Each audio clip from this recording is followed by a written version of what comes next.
Entonces, el penúltimo tema de electivo es sistema inmune, porque nos quedaría pendiente solamente evolución. Ya estaríamos ok con el temario, que es súper corto, lo cual encuentro maravilloso.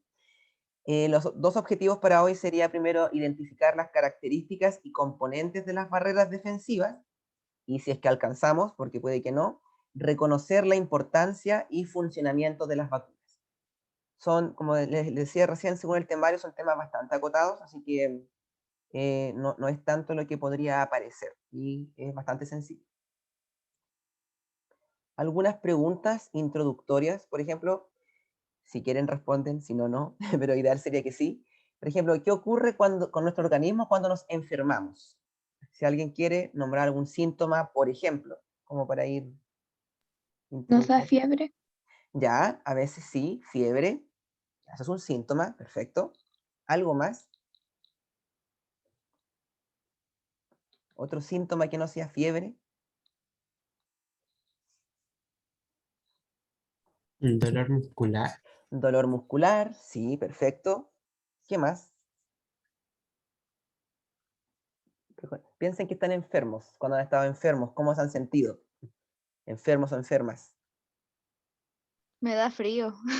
Algunos sí, cuando hay fiebre también uno siente frío o escalofríos, sí, Escalofríos. sí, escalofríos también, perfecto. ¿Qué más? Una más. Piensen en cualquier tipo de enfermedad. Cansancio, ¿no? Así como andar como decaído. Cansancio. Es como una Sí, Ay, sensación de sí. fatiga. cansancio, claro, exacto. Sin ganas, como mal de ánimo. Ya, perfecto. Otra pregunta. ¿De qué forma podemos prevenir las enfermedades? Lávanse las manos. Ya, lavado de manos, algo muy habitual hoy en Depende de día. la enfermedad. ¿Sí?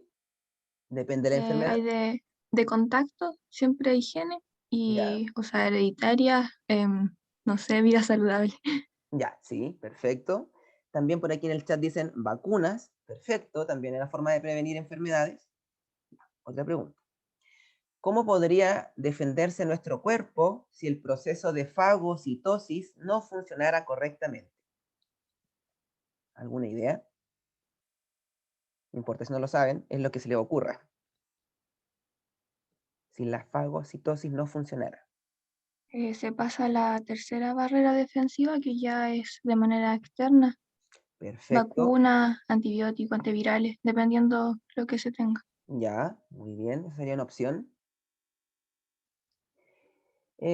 Bueno, aquí es, varias preguntas, pero por ejemplo, si alguna vez se han pinchado, yo creo que todos nos hemos pinchado alguna vez en la vida con alguna espina, una aguja, un clavo, lo que sea, o cortado con un papel, que encuentro que es horrible, creo que es lo que más doloroso que se puede sentir con un corte es cortarse con papel.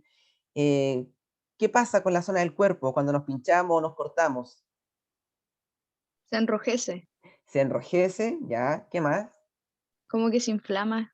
Se inflama, Y perfecto, se pone como calentito. y sí, se calienta esa zona del cuerpo, perfecto.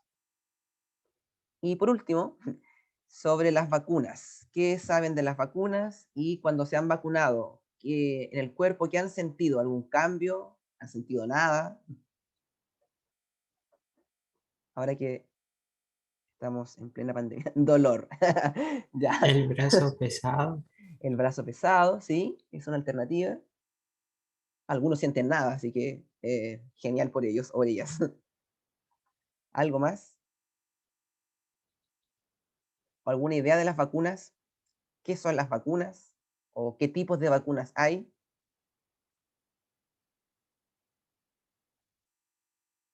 ¿No? ¿Nadie? Bueno, pero eran ideas previas, así que sigamos. Entonces, eran algunas preguntas para introducir el tema. Entonces, vamos con el sistema inmunológico. Va, ahí sí. Tenemos que, primero, el concepto de inmunidad significa contra la enfermedad. Entonces, ya todo lo que tenga que ver con sistema inmune siempre va a estar referido a luchar contra los patógenos que causan enfermedad. Y aquí aparece un poco de información, pero en general tenemos que el sistema inmunológico es un sistema súper importante de nuestro cuerpo, de hecho fundamental para sobrevivir, y que tiene la característica de poder identificar patógenos que nos pueden causar enfermedades o causar problemas graves. Y este sistema inmunológico se caracteriza porque tiene dos tipos de respuestas. Una respuesta que es generalizada, que entre comillas no tiene filtro, ataca a todo por igual, que se llaman respuestas innatas, y con las cuales nacemos, o sea, venimos con esas características, de hecho está dado por factores genéticos. Y por otro lado, tenemos unas respuestas que son muy específicas y que atacan a cada patógeno de manera particular, no a todo por igual, sino a cada patógeno de acuerdo al tipo de patógeno que es, y eso se llaman respuestas adaptativas, con las cuales no nacemos, pero las vamos desarrollando durante la vida. Entonces, eso es importante. Y además lo otro, que esta última respuesta adaptativa se caracteriza porque tiene algo que no tiene la innata, que es la memoria.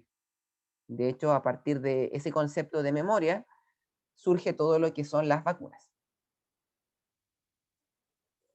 Luego, tenemos que el sistema inmunológico tiene muchísimos tipos de células, muchos tipos de células, y que éstas viajan a través de los vasos sanguíneos, pero también a través del sistema muchas veces olvidado y que es parte del sistema circulatorio, que es el sistema linfático. Sí, viaja por vasos linfáticos. Y las células de preferencia que tiene el sistema inmunológico se llaman leucocitos, también conocidos de manera coloquial como glóbulos blancos. Entonces, esas son las células especiales del sistema inmunológico. Y a partir de ellos hay varios tipos: linfocitos, monocitos, macrófagos, células dendríticas, etc. Muchos tipos de glóbulos blancos o leucocitos. ¿Alguna pregunta hasta aquí? Esto es tipo introducción. Sigamos. Luego, así como una idea general del sistema inmunológico, tenemos que, ya les comentaba que la inmunidad se puede dividir en dos tipos. Primero, la innata, con la cual nacemos y que es bastante general, en el sentido que ataca a todo por igual, ya sea virus, bacteria, un gusano, etcétera, por igual, no filtra si es que qué tipo es todo por igual. Y aquí tenemos las dos primeras barreras de protección: la barrera primaria y la barrera secundaria. Y por otro lado, la inmunidad adaptativa, que es la que vamos desarrollando con el tiempo a medida que nos vamos exponiendo a patógenos distintos en nuestra vida, corresponde a la barrera terciaria. Entonces, son tres barreras defensivas que tenemos y que nos permiten luchar contra patógenos. Siempre, dígame. ¿Puede volver un poquito a la diapositiva anterior? Ah, sí, por supuesto. Ya, ahora sí, gracias. Mira, siempre la barrera primaria y secundaria deberían ser capaces de poder lidiar con los patógenos que nos acechan, pero a veces no son tan efectivas, aunque, o sea, a veces me refiero porque siempre son muy efectivas, pero cuando ya pierden el control, por decirlo así, tiene que actuar la barrera terciaria, y esa sí o sí tiene que acabar con el problema. Y si ya no ocurre eso, necesitamos intervención médica, claramente, como decía Julia Negro, vacunas, antibióticos, antivirales, antirrábicos, etc. Entonces, la barrera primaria y secundaria siempre son las que nos protegen en primera instancia.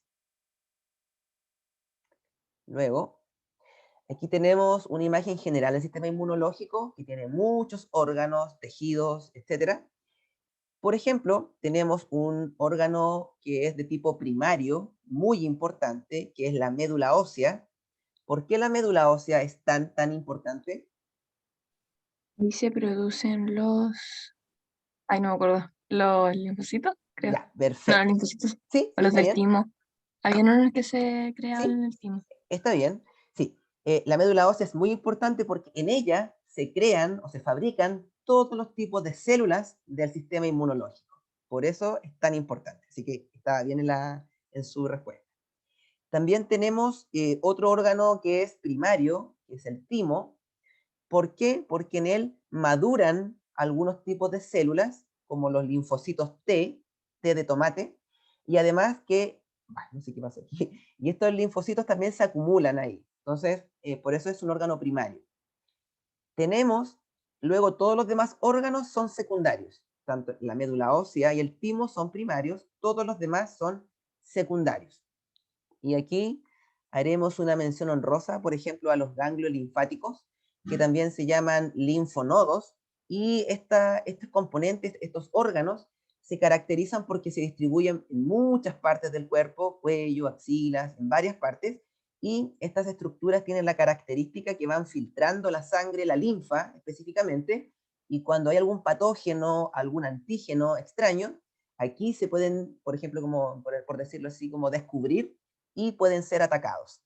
¿Sabes? Yo siempre veo los linfonodos o ganglios linfáticos como un campo de batalla, como es el lugar donde se están destruyendo a los patógenos, atrapando, filtrando a estos patógenos. Entonces, por eso a veces se inflaman estos ganglios cuando alguien está enfermo, o incluso algunos que después de la vacuna, se han vacunado contra el coronavirus, algunos han dicho que se les inflaman los ganglios, por ejemplo, se inflaman porque ahí están reaccionando contra los antígenos, por ejemplo. Profe, Dígame. ahí la amígdala sería un ganglio linfático, ¿cierto? Sí, como un tipo de ganglio, solo que está en otro lugar, por decirlo así. No está como interno, sino que está ahí externo para filtrar entrada a la boca, igual que las adenoides que están en la nariz. Aunque las adenoides es un órgano que con el tiempo supuestamente desaparecen cuando uno los tiene cuando pequeño, y después cuando uno va creciendo desaparecen. Entonces, tanto amígdalas como adenoides cumplen la misma función, como tipo ganglio linfático, pero como de filtro de lo que viene de afuera, ya que sea por la nariz o por la boca. En el chat me están preguntando cuál es la función del timo. En el timo maduran y se acumulan los linfocitos T, T de tomate, con T, linfocitos T, T de timo, por ejemplo. ¿Y qué más podría agregar de los que aparecen aquí? Una mención honrosa también al apéndice. Recuerden que antiguamente se enseñaba que el apéndice no tenía ninguna función y que solamente servía para causar enfermedades, problemas, apendicitis y todo eso. Hoy en día los científicos saben que el apéndice es un órgano muy importante debido a que es un reservorio de bacterias beneficiosas que forman parte de la microbiota intestinal. O sea, que cuando una persona por X motivo pierde parte de su microbiota, el apéndice puede entregar esas bacterias para poder reconstituir la microbiota intestinal en este caso. O sea, tiene una función inmunológica muy importante. Así que no es un órgano que no sirva para nada, así que yo creo que hay que quitarlo de la lista de órganos vestigiales, porque sí nos sirve. Profe, ¿por eso es tan dañino cuando se rompe? Es que, claro, porque tiene bacterias, sí, de hecho, tiene muchas bacterias. Claro, es una bomba de bacterias. Continuamos. Aquí tenemos, ay, no sé qué pasa, se vuelve loco este computador. Aquí tenemos la médula ósea, aquí tenemos un hueso. Recuerden que el proceso mediante el cual se forman las células sanguíneas, bueno, y acá vamos a hablar específicamente de las células inmunológicas, se llama hematopoiesis, y eso ocurre dentro de los huesos largos. Por ejemplo, el fémur de las piernas es un hueso de preferencia largo. Dentro de este hueso está la médula ósea, y aquí tenemos un tejido con células madre que se pueden diferenciar en distintos tipos de células. Entre ellos tenemos las células inmunológicas, como los linfocitos, y otros tipos más, como los otros tipos de glóbulos blancos, como los neutrófilos, macrófagos, y también en la médula ósea se forman los glóbulos rojos o eritrocitos. O sea, tiene varias funciones. Aquí otra pregunta hay en el chat. ¿La médula es reemplazable? Me refiero a si se puede hacer, o sea, como transfusión no, trasplante de médula sí se puede hacer, pero tiene que ser entre personas que sean compatibles, porque como es un órgano inmunológico, tiene una alta tasa de rechazo. Entonces, siempre los órganos que tienen mucha función inmunológica es complicado el tema del trasplante. Por eso entre familiares es lo ideal, o encontrar alguna persona que sea compatible en el mundo también sería lo ideal. Pero se puede hacer trasplante, pero es difícil, como digo, por el problema inmunológico, que el sistema lo reconocería como Profe, algo extraño. Dígame. ¿cuáles son los nombres de las células como en español. Ah, ya. Tenemos. Ay, esta cosa se cambia, enloquece definitivamente. No sé qué le pasa a este computador. Deme un segundo. Ahí sí. Tenemos un tipo de célula: linfocitos T, linfocitos B. Tenemos células asesinas naturales, que está aquí. Tenemos monocito, macrófago, célula dendrítica, mastocito, basófilo, neutrófilo y eosinófilo. Esos son varios de los tipos de células inmunológicas. Profe, Dígame. el concepto hematopoiesis es un concepto diferente al autopoiesis, ¿cierto? Autopoiesis, ahí me pilló con autopoiesis. No estaría mintiendo si le digo que autopoiesis creo que no lo había escuchado. Pero lo Que googleo de inmediato. autopoiesis es un concepto, incluso fue presentado por un chileno, el fallecido doctor Maturana. No Ah, sé, ya. Sí, no sabía que sé había si lo escuchado. ubica. Sí, había escuchado la palabra. No, pero no es lo mismo, no es lo mismo. Eso creo que se tenía que ver como la capacidad de estar bien, como de tener un equilibrio, si es que no me equivoco, algo que había leído. No, acá en sí se refiere a la formación de células, en este caso, que son de la sangre, por eso hemato, células de la sangre. Y por eso incluye a los eritrocitos y a los glóbulos blancos. Sí, o sea, hematopoiesis es solamente formación son conceptos completamente diferentes. Continuamos. Ahora vamos con las barreras. Tenemos la barrera primaria, como les decía, es una barrera con la cual nacemos, y esta barrera surge a partir de componentes genéticos, o sea, de acuerdo a mis genes, va a ser mi barrera primaria, cómo funcione, si va a ser efectiva, poco efectiva, muy buena, etc. Factores genéticos, nada más que factores genéticos. Y tenemos que es la primera línea defensiva, o sea, lo primero que nos va a defender, y tenemos varios componentes, pero los más destacables, así como los destacables, los mejores, por decirlo así, tenemos la microbiota, que son todas las bacterias beneficiosas de nuestro cuerpo, ya sean del intestino, del estómago, de la piel, de la boca, de cualquier parte del cuerpo, cualquier microbiota que tengamos, que son microorganismos, principalmente bacterias, son barrera primaria, que nos protegen e impiden que se peguen los patógenos. Tenemos la piel, como un epitelio que recubre nuestro cuerpo, y también las mucosas, que igual son un tipo de epitelio, pero por decirlo así un poco más húmedo, y que también pueden secretar algunas sustancias para también proteger. Por ejemplo, las lágrimas, la saliva, el jugo gástrico, entre otros. Aquí tenemos la piel. Recuerden que la piel es un órgano, ¿cierto? O sea, dependiendo, puede verse como tejido o como órgano, y que es el más grande del cuerpo porque rodea a todo el cuerpo, o sea, no hay parte del cuerpo, bueno, excepto los ojos, por ejemplo, y las uñas, pero en general todo el cuerpo está cubierto de piel, ¿cierto? Protegiendo. Así como en general, recuerda que la piel tiene tres capas: la epidermis, la dermis y la hipodermis. Y acá tenemos la epidermis, que es la primera capa que nos va a estar protegiendo. Y tiene un rol importante porque impide la piel que los patógenos puedan ingresar a nosotros. O sea, si aquí todo el tiempo estamos expuestos a bacterias, virus, protozoos, cualquier tipo de microorganismo patógeno, y llegan a la piel y no pueden penetrar porque la piel se lo impide. Y después, por la misma descamación, pueden caer y ya estamos libres de ellos. Profe, Dígame. una consulta, en la piel igual se crea un ambiente privilegiado, entre comillas, para los patógenos. Por ejemplo, el caso el que produce el acné o cosas por el estilo. Claro, ahí son casos puntuales donde algo no está funcionando tan correctamente, y claro, ahí esos patógenos aprovechan esas oportunidades, oportunistas o como sea, para poder adherirse y claramente dividirse, comer un poco más, por decirlo así, de parte de secreciones que hayan ahí y asentarse. Pero por lo general, no es positivo para para los patógenos, porque la misma microbiota que tenemos en la piel impide que bacterias que no son beneficiosas se peguen. O sea, como que, entre comillas, como que esas bacterias luchan por su espacio, por decirlo así, y expulsan a las patógenas que puedan llegar. Entonces, cuando haya un desequilibrio, ahí puede pasar eso. Sobre todo, cuando hay rupturas en la piel, es el momento en que los patógenos aprovechan para entrar porque esa principal barrera ya estaría rota. Así que mientras la piel esté intacta, todo está bien.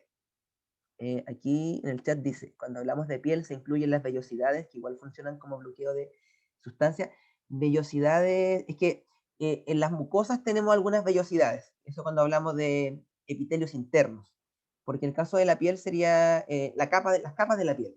Igual que la piel puede secretar sustancias como el sebo, por ejemplo, el sudor también ayuda a poder, en cierto modo, eliminar algunos patógenos o sustancias extrañas que estén aquí. Por lo tanto, sí o sí, la piel y las mucosas podemos compararlas como un castillo, como un muro, ¿cierto? Como protección que van a estar primero para que no entren los patógenos y van a impedir que estos puedan abusar de nuestras células, por decirlo así. Entonces, esto sería con respecto a la piel, una barrera primaria. Luego, tenemos aquí las mucosas. Como les decía, son también un tipo de epitelio, membranas mucosas, también recubren órganos, pero órganos internos principalmente, porque por fuera tenemos la piel. Por ejemplo, el digestivo, sistema respiratorio, urinario, reproductor, ahí tenemos muchas mucosas que están recubriendo, y varias de estas mucosas, como por ejemplo la respiratoria, se caracterizan porque tienen cilios. ¿Qué son estas? Recuerden estas prolongaciones, proyecciones, que se mueven, así como ustedes movieran los dedos, se están moviendo, y de esa manera están expulsando partículas extrañas o incluso patógenos que puedan haber ingresado al sistema respiratorio, en este caso, los expulsa. También estas mucosas pueden secretar sustancias que van a impedir que el patógeno ingrese. Por ejemplo, el moco, mucosidades que hayan, algunas secreciones ácidas también, etc. Entonces, tenemos ahí varias defensas primarias para que no ingresen los patógenos. Y por último, tenemos la microbiota.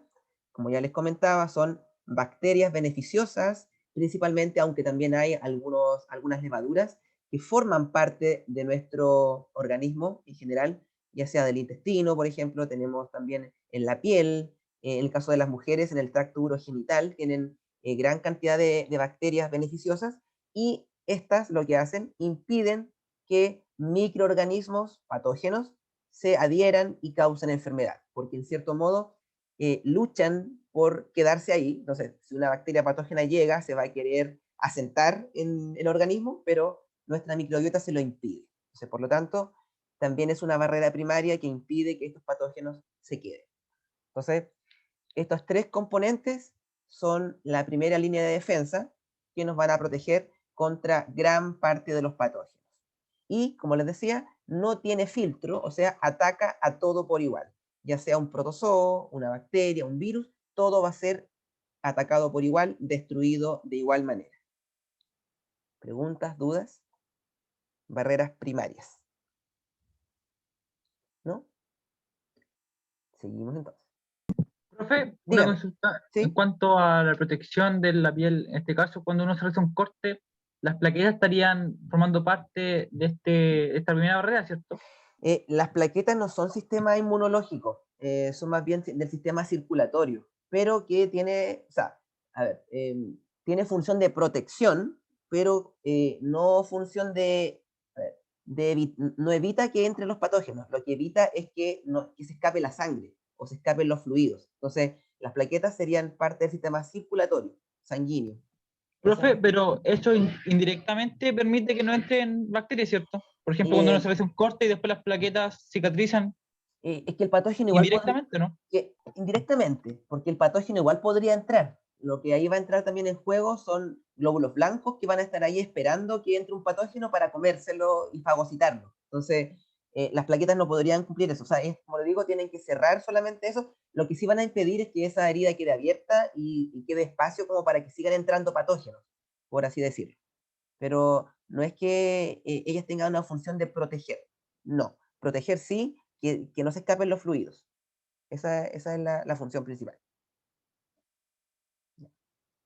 Aquí tenemos, por ejemplo, una bacteria que forma parte de nuestra piel, que es el Staphylococcus epidermis, y está siempre en nuestra piel, en la nariz, en la boca principalmente, y vive con nosotros todo el tiempo y nos protege de patógenos.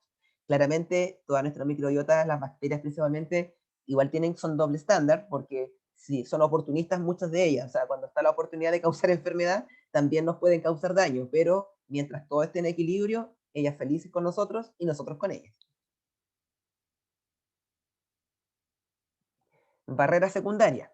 Si la barrera primaria, o sea, mucosas, piel o microbiota, se ve superada por el patógeno, o sea, ya sea que se rompió la barrera o de alguna manera pudo entrar el patógeno, se tiene que activar inmediatamente la barrera secundaria, que al igual que la primaria es inespecífica, o sea, ataca a todo por igual, no tiene filtro, si es bacteria, virus, lo que sea, todo se va a atacar por igual. Y esta barrera secundaria ya incluye células, glóbulos blancos o leucocitos. Eso es lo que lo caracteriza. Pero también incluye proteínas.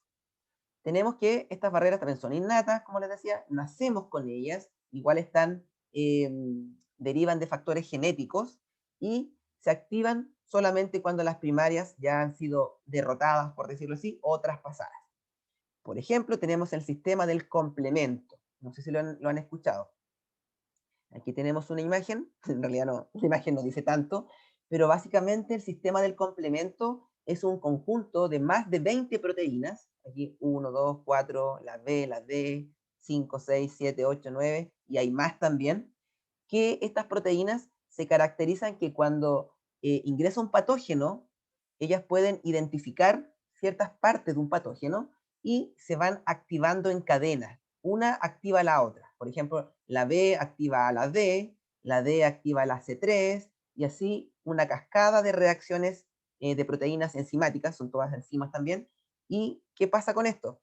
Por un lado, estas proteínas que se van activando entre ellas, activan otros componentes de la barrera secundaria, por ejemplo, a los neutrófilos y macrófagos, que son células que se comen a los patógenos, los fagocitan, pero también estas proteínas del complemento pueden activar la inflamación para que en ese lugar lleguen muchas más células a atacar, o también el calor genere muerte de los patógenos. Y por último, estas mismas proteínas tienen la capacidad de adherirse a los patógenos y finalmente perforar el patógeno, o sea, lo revientan, por decirlo así. Entonces, ese es el sistema del complemento. Complemento porque cada proteína se complementa con otra. Es así como ustedes colocaran los dominós y tiraran un dominó, una pieza de dominó, y en cadena comienzan a caer uno tras otro. Bueno, las proteínas del complemento funcionan de esa manera, una a la otra, a la otra, a la otra, y además van activando otros factores de esta barrera, y también ellas pueden hacer el trabajo que es romper al patógeno. De hecho, si es que no me equivoco, la última proteína se llama perforina, tal cual perforina, porque perfora, se adhiere al patógeno, le hace un agujero, por decirlo así, al patógeno le entra agua y se revienta por lisis. Entonces, son proteínas muy importantes. ¿Preguntas de este primer componente de barrera secundaria? Entonces, aquí tenemos... Profe, disculpe, ¿Sí? Dígame. ¿podría dar un mini resumen? Es que se cortó la luz justo aquí en Cuello. Ya, sí. Lo que estaba diciendo es que en la barrera secundaria tenemos células y también tenemos proteínas, muy importantes, moléculas, por decirlo así.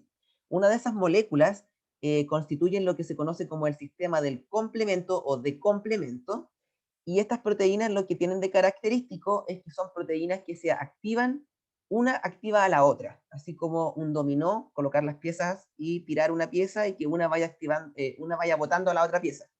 Por ejemplo, la 1 activa a la 2 a la 4, la 4 a la 3, la B a la D, la D a la 3, y así sucesivamente. Y estas proteínas lo que tienen de característico es que, además de activarse entre ellas, activan a otros componentes de la barrera secundaria.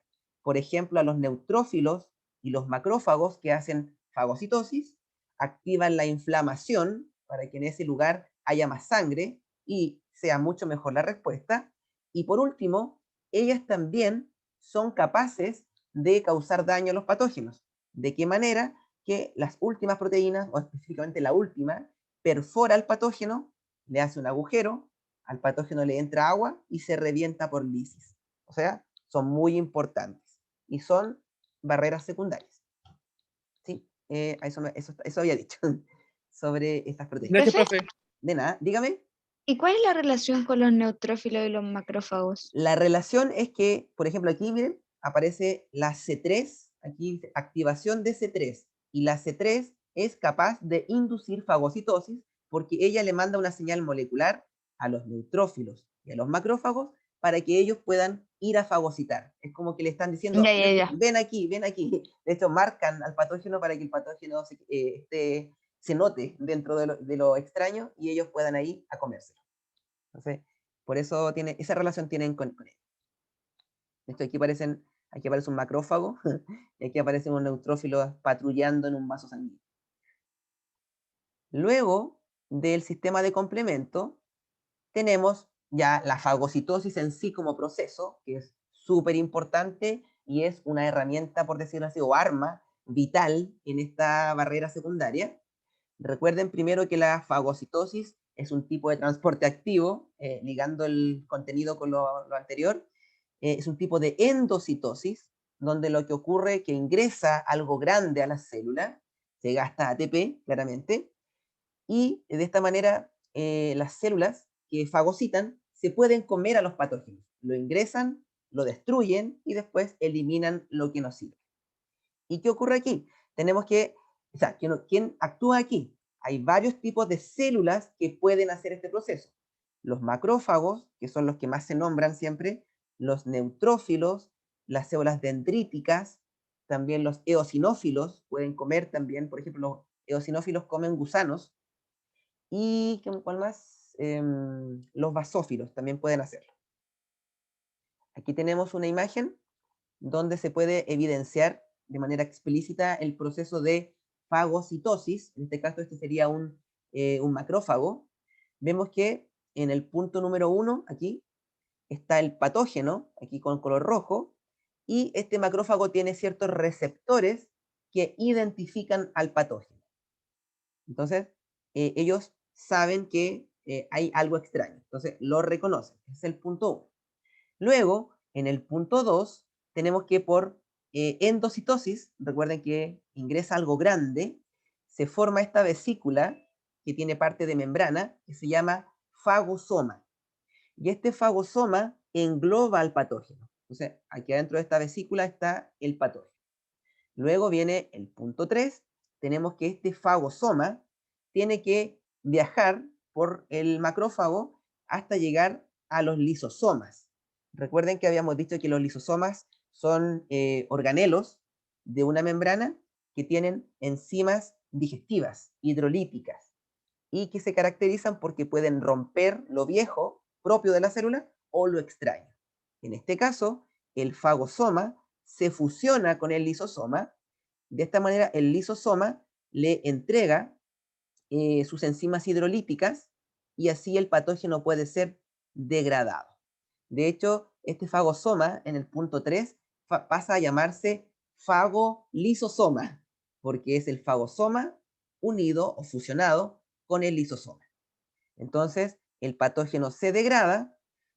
En el punto 4, fíjense, se destruyó por completo, quedaron trocitos de él solamente, ya no puede atacar, ya no hace daño. Y por último, por un proceso de exocitosis, este fagolisosoma viaja hasta la membrana del macrófago y elimina todos los restos que quedaron del patógeno. Entonces, eso es la fagocitosis. Profe, Dígame. una consulta. Tengo ¿Sí? entendido que hay ciertas bacterias que por medio de la cápsula pueden como neutralizar estas Sí, células del sistema inmune e exacto. impedir que realicen la fagocitosis, ¿cierto? Exacto, sí. De hecho, las bacterias que tienen cápsula, que no son todas, son algunas, porque creo que la cápsula es una estructura como extra que tienen algunas, en este punto, cuando está en el fagosoma, o sea, mejor dicho, en este punto, cuando está el reconocimiento aquí, por decirlo así, como que el macrófago lo vomita, como que no es capaz de ingresarlo. Entonces, de esa manera la bacteria puede seguir su camino y no es ingresada. Sí, en el chat me preguntan si las células del sistema inmune, en este caso los macrófagos, tienen un alto desarrollo de lisosomas. Sí, de hecho son las células que tienen los lisosomas más activos, porque ellas son las que van a estar encargadas de ocuparlos para la destrucción. Entonces, sí, un alto desarrollo de lisosomas. ¿Más preguntas en este punto? Barrera secundaria todavía estamos revisando, ¿no? Ya, continuamos. Y por último, tenemos otro componente de la barrera secundaria, que es la inflamación, y esto también es súper importante. Por ejemplo, aquí vemos una mano, un dedo que se cortó, una herida, con lo que sea, y si ampliáramos esta imagen, aquí tendríamos la piel, todo esto es la piel, y aquí está la herida, la ruptura, y aquí con color púrpura, violeta, no sé qué color es realmente, son bacterias, porque como dijimos, tenemos siempre bacterias sobre la piel, algunas patógenas, y si hay una ruptura, estas bacterias rápidamente ingresan, ¿están? Entonces tiene que entrar en juego la inflamación, que involucra varios componentes. Tenemos que la inflamación en sí lo que es una dilatación de los vasos sanguíneos, o sea, los vasos sanguíneos aquí superficiales se agrandan, lo cual indica que llega más sangre a ese lugar, mucho mayor flujo sanguíneo. ¿Por qué? Porque al llegar mayor flujo sanguíneo, tenemos que se va a propiciar que lleguen, por ejemplo, los macrófagos u otras células que hagan fagocitosis, que en general se llaman fagocitos. Aquí están. Entonces, van a llegar en gran cantidad, porque van a estar circulando por todo el cuerpo, pero aquí, al dilatarse el vaso, llegan más, y van a ocurrir algunos procesos para que ellos puedan funcionar. Aquí tenemos el vaso sanguíneo, aquí en la parte inferior, y fíjense, los fagocitos tienen que salir del vaso sanguíneo y tienen que llegar al lugar donde están los patógenos.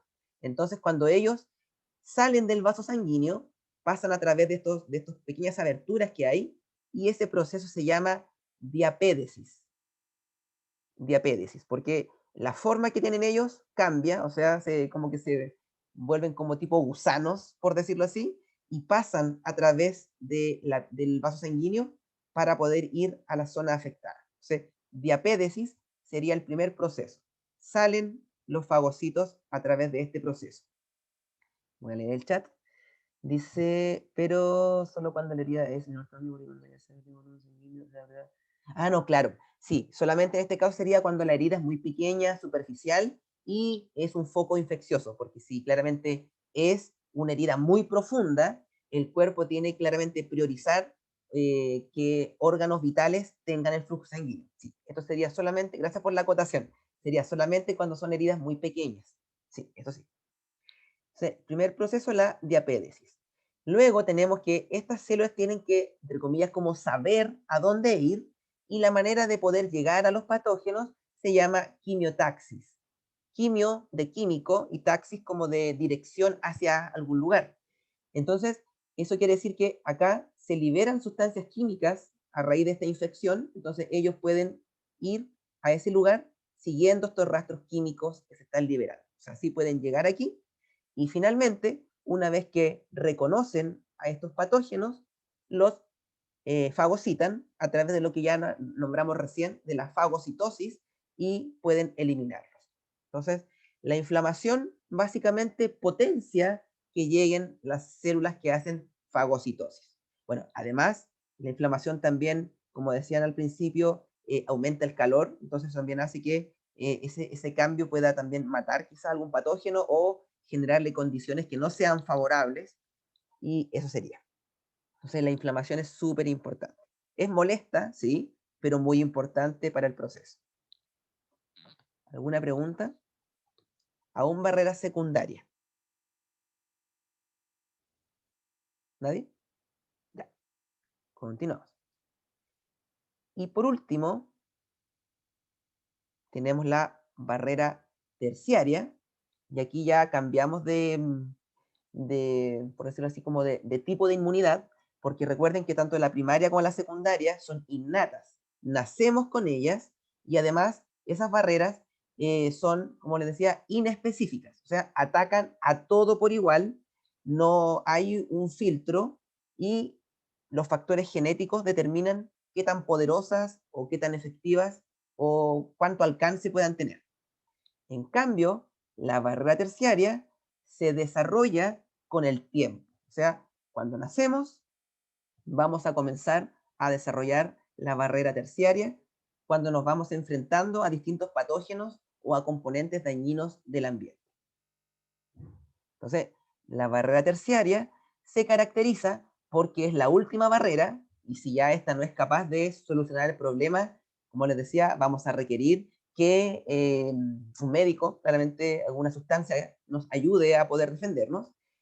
Esta barrera terciaria reconoce a los patógenos, elimina a los patógenos y además recuerda a los patógenos, específicamente los antígenos. Como les decía al principio, los antígenos son sustancias, o sea, o moléculas. Si aquí, por ejemplo, dibujara una célula del cuerpo humano, de cualquier célula, eso sería un antígeno propio. Entonces, nuestro sistema inmunológico reconoce a este antígeno como algo propio, entonces no le hace daño, está todo bien. Pero si entra una bacteria a nuestro cuerpo y ella tiene un antígeno que es diferente, nuestro sistema inmunológico va a reconocer este antígeno como algo extraño y lo va a atacar hasta eliminarlo. En cambio, a nuestras células que tienen antígenos propios, nada les va a hacer porque se reconocen como propios. A menos que la persona tenga una enfermedad autoinmune. Y las enfermedades autoinmunes surgen de un problema del sistema inmunológico que lo propio lo reconoce como extraño. Entonces, en esos casos, las personas también van a tener destrucción de células propias. Por ejemplo, la diabetes tipo 1, donde el sistema inmunológico a las células beta del páncreas las reconoce como algo malo, las destruye y por eso no pueden producir insulina. ¿Sí? Entonces, eso como dato ampliado de este tema. Ya. Esta barrera terciaria también puede desencadenar una respuesta que es muy específica. O sea, a los virus los trata como virus, a las bacterias como bacterias, a los protozoos como protozoos, incluso a los tipos de bacterias las va a tratar distintas a cada especie y las va a atacar de manera específica y como individual. O sea, a cada una por separado y a cada una de una manera diferente. Tenemos dos tipos de inmunidades. La inmunidad humoral, que utiliza anticuerpos, y la inmunidad celular, que utiliza linfocitos. ¿Preguntas hasta aquí?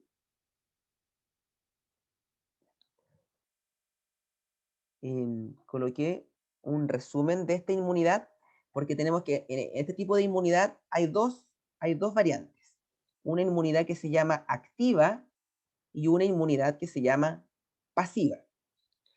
Inmunidad activa, véanla siempre así. Activa va a ser aquella que mi cuerpo, mi sistema inmune, va a tener que producir anticuerpos o alguna sustancia para poder luchar. Por eso es activa. Mi cuerpo trabaja para fabricar esos componentes defensivos. En cambio, la inmunidad pasiva, que igual es adaptativa, es aquella en la cual mi cuerpo no va a tener que producir nada porque los va a recibir. Por eso es pasiva. En el caso de la inmunidad activa, tenemos una que es natural, que se produce cuando nos enfermamos, o sea, cada vez que estamos en contacto con un patógeno, nuestro cuerpo va a generar anticuerpos, entonces por eso es activa, porque produjo anticuerpos, y también artificial cuando nos vacunamos. O sea, nuestro cuerpo fabrica células inmunes para poder destruir a esos antígenos. Por eso es activa.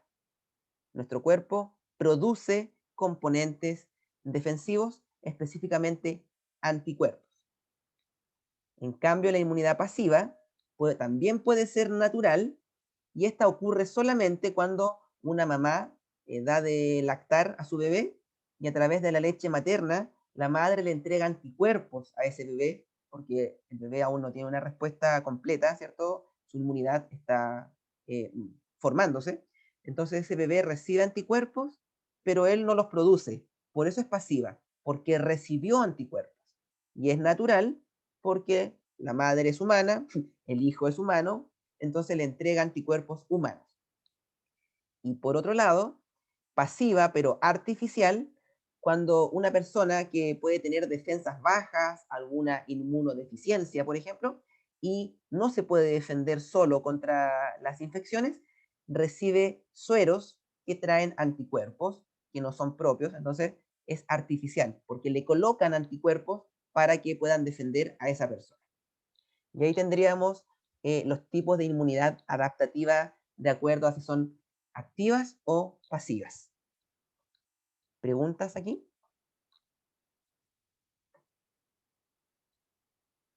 ¿Nadie?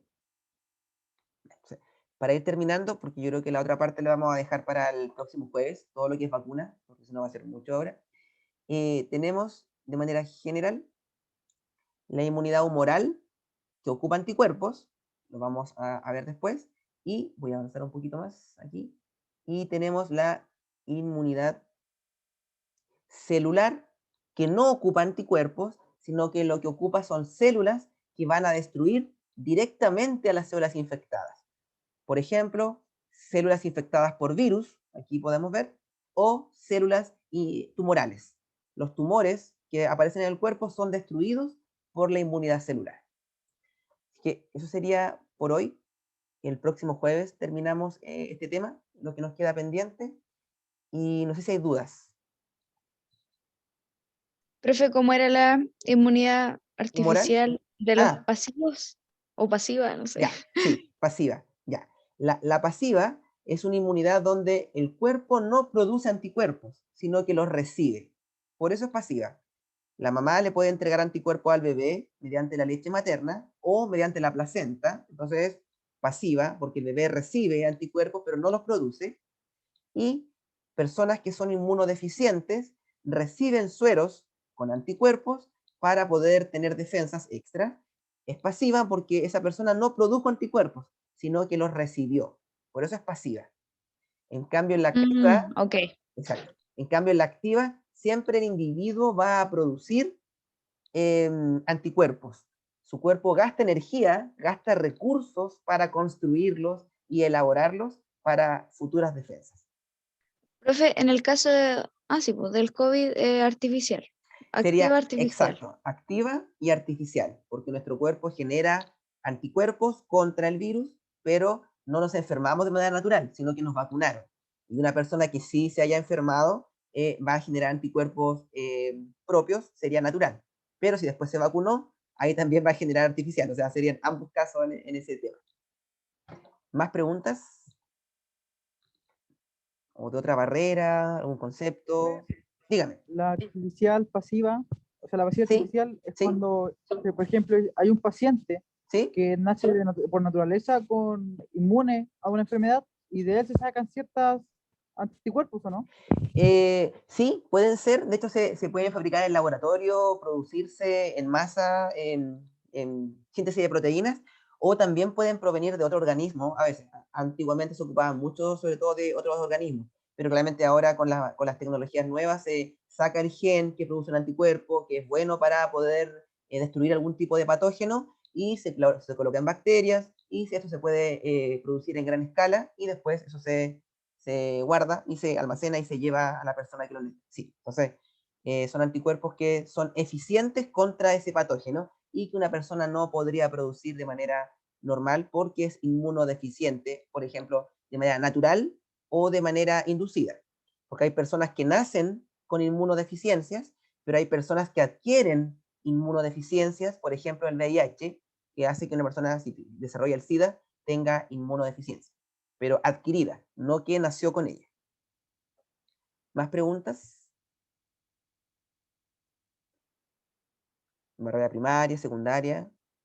Bueno, si se dan cuenta, según yo, creo que el tema es bastante sencillo como lo plantea dentro este año, así que le tengo mucha fe a estas preguntas que no sean tan eh, capciosas, no sé cómo decirlo. Voy a leer el chat. Profe, a lo mejor van a poner una pregunta así como sistema nervioso. Son Claro, contenidos tan grandes y ponen una pregunta. puede ser. Ojalá que no. Profe, Dígame. es que le leo, por ejemplo, las que preguntaron en el Pedro de Valdivia. la Bueno, última G. ya, aprovechando, nos queda tiempo. Dígame. Es que no sé si puedo compartir pantalla. Tampoco sé si la tengo, pero las puedo leer. Ya, A ver, no sé si puede que yo compartir. recuerde, ¿Ya? habían dos. ¿Ya?